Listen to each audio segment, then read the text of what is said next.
The whole history of parental alienation is interesting and somewhat unusual. The first time parental alienation syndrome was described was in 1985. And then it became known, it became better known. And what was unusual about it was after a few years, we started to see false statements about parental alienation or misinformation. Misinformation meaning publications or presentations at meetings or blogs on websites that had false information. One of the difficulties that we face in modern times, particularly since social media, is that people believe that all opinions should have equal weight. And people group themselves into tribes, as it were, of like believers. And they're dominated by confirmatory bias. I've tried to study some of this. Some of the false information happens over and over and over again. A simple one are bad statements that are made about Richard Gardner, who originally studied parental alienation.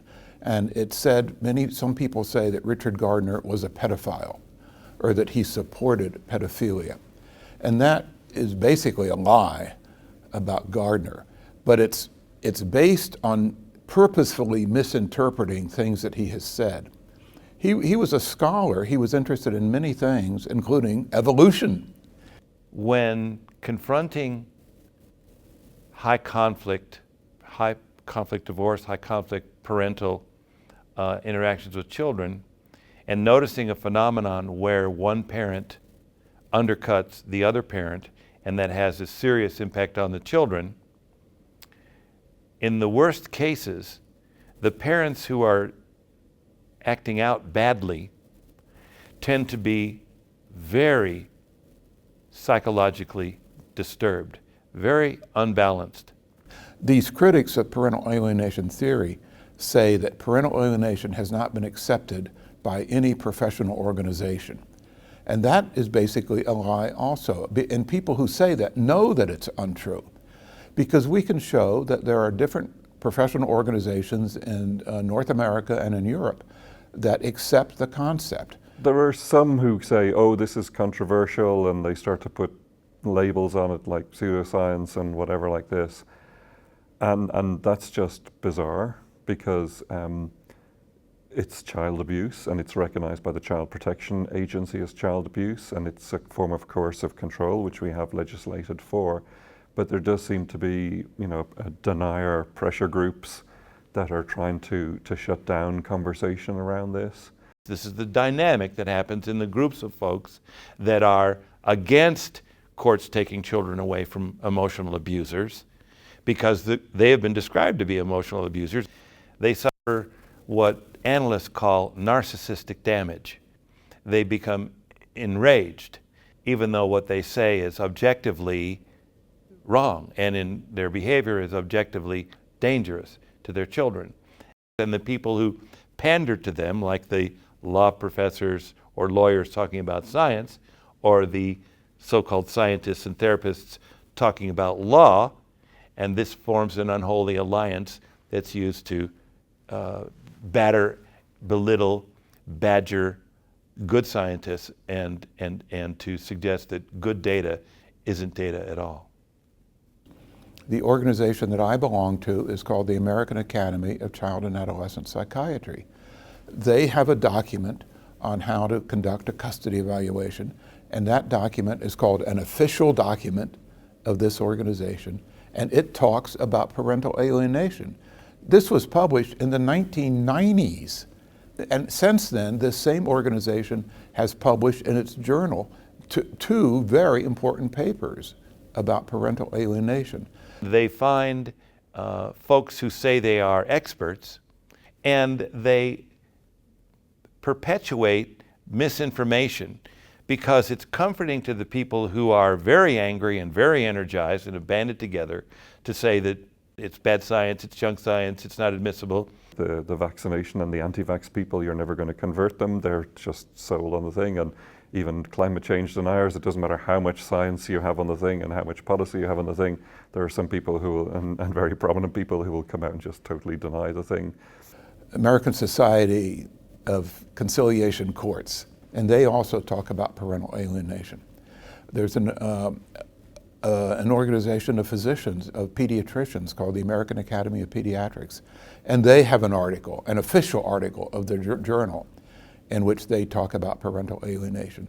That it's simply a lie to say that there are not professional organizations that endorse this idea. And we suffer collaterally through the backfire effect. The more good data that is explained to them or given to them to read, but of course, they suffer from willful blindness. They won't read it. But when they're forced to confront it, the backfire effect tells us that they redouble their efforts, they dig in their heels and say all the more loudly, oh, no, you're wrong. There's 18 cases in the European Court of Human Rights citing parental alienation, and then there's more citing behaviors that are effectively alienating behaviors, but they don't use the term. In the last decade, several scientists have been working to confront the memes that are promulgated by this group of disgruntled parents and their facilitators, their enablers, like Robert Geffner, Joan Meyer, Madeline Milchman, Jean Mercer, etc. None of us who teach this would say that all children who refuse to see a parent are doing it because of parental alienation.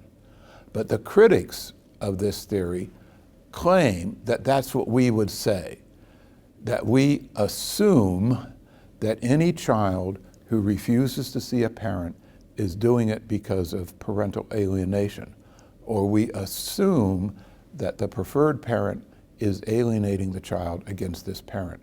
None of us say that. And that's a distortion of our theory. It's a purposeful misinterpretation of parental alienation theory.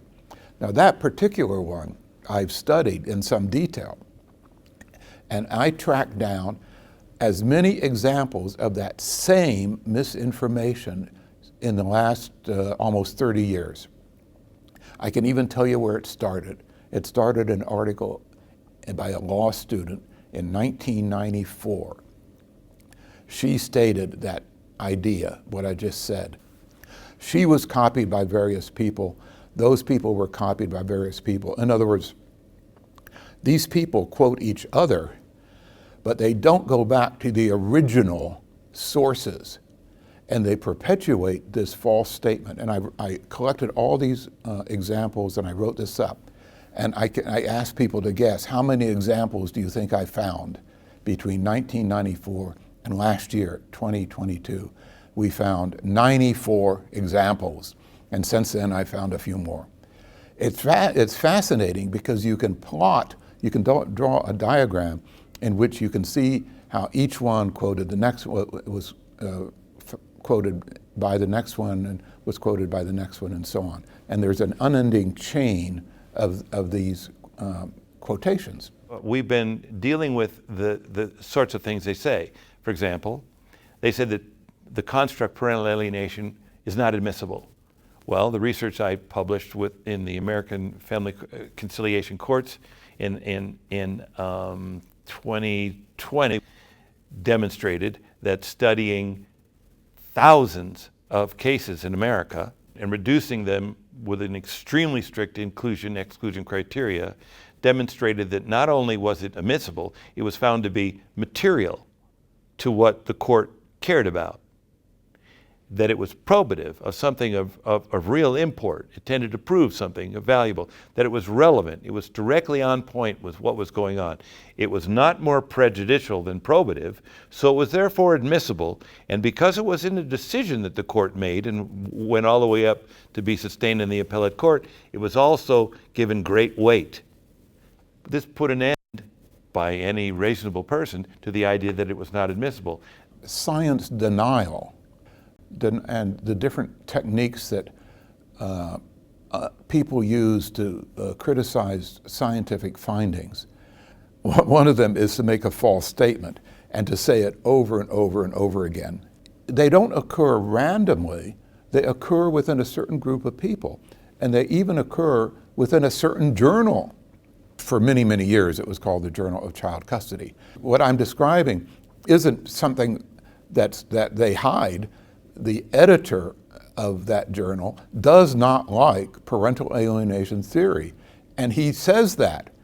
2 or 3 times they publish an entire issue around this topic, and he'll write an introduction, and he says, you know, I thought we had gotten rid of parental alienation, but here it is again, and it's really bogus, or it's a hoax, or there are other negative terms that he uses.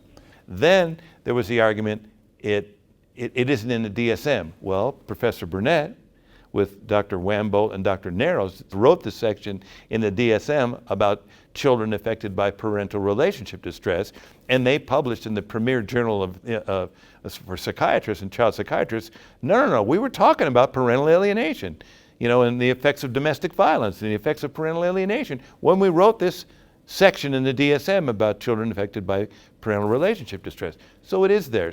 It's a very serious problem because these people who we consider the parental alienation critics or detractors, they get a lot of mileage out of this, but they're basically stating false information. Then there was the meme promulgated by non-scientists in a group with Joan Meyer, a law professor, that said that, well, when mothers bring up the idea of domestic violence, the fathers counter saying, oh no, it's parental alienation, and the mothers disproportionately lose custody. If they just bring it up, they lose custody.